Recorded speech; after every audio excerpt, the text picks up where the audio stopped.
উপদেষ্টা মহোদয়, আপনি আলোচনা করেন নাই, আলোচনার নামে আইওয়াস করে প্রহসন করেছেন 6 লক্ষ শিক্ষক দেশে।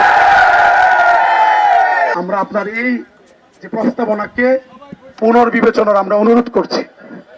আমি তাকে বাবা সম্বোধন করে বলেছি যে আপনি আমাদের বাবার মতো, সুতরাং আমরা আপনার কাছে চাই যে আমাদের ডাল ভাতের ব্যবস্থা করেন। সর্বশেষ আমরা যেটুকু পারবো ওনাকে বললাম যে প্রজ্ঞাপন 20-এর দেন, দিলে আপনার এখন 10 দিলে আর 10-এর চাপ তো আর আপনার নিতে হবে না, কারণ ওইটা পরের বাজেটে যাবে। আপনি 10-এর চাপ নিতে হবে। এটুকু, এত লক্ষ কোটি টাকার বাজেট, এটা খুব বড় বিষয় না। এটুকু আপনি আমাদের বাবা হিসাবে আমাদের জন্য এই কাজটুকু করেন।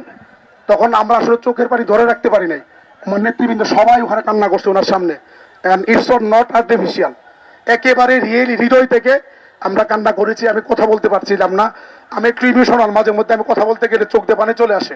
আমি কোনো রকমের কৃত্রিমতা করি না, পছন্দ করি না, কিন্তু আমি নিয়ন্ত্রণ করতে পারি না অনেক সময়।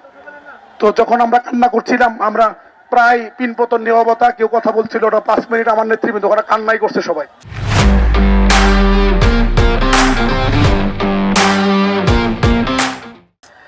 আমার কান্নায় তারাও কান্না করা শুরু করছে, কিন্তু আমাদের কান্না তার হৃদয়কে একেবারেই গলাতে পারিনি। আমার কাছে মনে হয়েছে উনি একেবারে অ্যাগ্রেসিভ, মানে ওনার কথাবার্তার ধাঁচ, মানে ওনাকে যে বাবা সম্বোধন করেছি এটা কিন্তু উনি একেবারেই কোনো মূল্যায়ন করে নাই। মনে হয়েছে অ্যাগ্রেসিভ। উনি আমাদের সাথে কথা বলতে, উনি বললেন তাইলে আমি আমার অনেক ভিজিটর সাক্ষাৎ করতেছে, আর আমরা এখানে এগুলো কুকুর বিড়াল এখানে বসে আছি, এখানে এত হাজার হাজার কুকুর বিড়াল বসে আছে, এগুলোর কোনো মূল্যায়ন নাই। কুকুর বিড়ালের ওনার নাকি, উনি নাকি ওনার ভিজিটর বসে আছে। আমার কাছে মনে হয়েছে, কথা শুনেন, কথা শুনেন, আমার কাছে মনে হয়েছে উনি বিভিন্ন সংস্থার চাপের কারণে আলোচনার নামে উনি আইওয়াশ করেছেন। এটা কোনো আলোচনা ছিল না, কারণ আলোচনার মধ্যে উভয় পক্ষকে ছাড় দিতে হয়।